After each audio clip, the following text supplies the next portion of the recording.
ఎవడు కోపం తెప్పిస్తే వాడి బిల్లు ఈయన కడతాడన్నమాట. అవును. Problem solved. నేను తెప్పిస్తా. వెల్కమ్.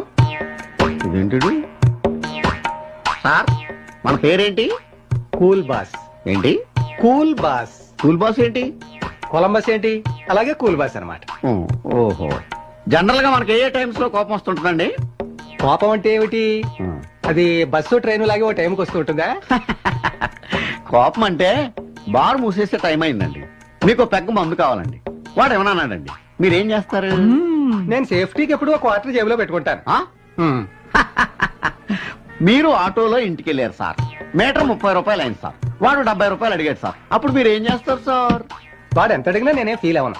ఏ ఏమిటి మీటర్ ఎంతైనా అవనవండి, ఎక్స్ట్రా ఎంతైనా చెప్పనివ్వండి, నాకు ₹1 కూడా ఇచ్చే అలవాటు లేదుగా. అదేంటి? నాకు డబ్బులు ఇచ్చే అలవాటు లేదని కూల్గా చెప్పేస్తాను.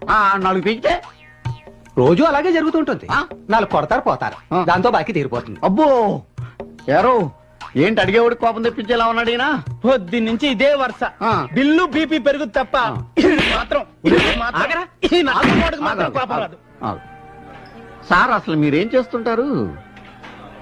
పొద్దున్నే లేస్తాను, కూల్గా 2 పెగ్గలేసి టిఫిన్ తినేసి పడుకుంటా. మళ్ళీ ఎప్పుడు లేస్తారు? మధ్యాహ్నం లేచిపోతాను, కూల్గా 2 బీర్లు వేసి భోజనం చేసి పడుకుంటా. ఓహో.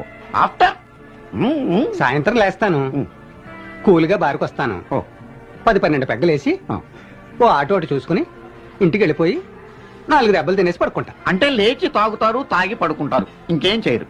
ఏ మధ్యలో టిఫిన్లు భోజనాలు చేస్తూనే ఉన్నానుగా. సార్, పొద్దుటే లేచి మీరు పెగ్గ మందు తాగాలండి, మీ ఆవిడ మందు బాటిల్ దాచేసిందండి, మీరేం చేస్తారు? మా ఆవిడ మందు బాటిల్ దాచేస్తుందని మీకెలా తెలుసు? కరెక్ట్, తను అలాగే చేస్తుంటది. ఓహో. అందుకే నేను 4-5 చోట్ల దాస్తుంటాను, ఏదో ఒకటి తీసుకు తాగుతుంటాను. చెత్త నాయాల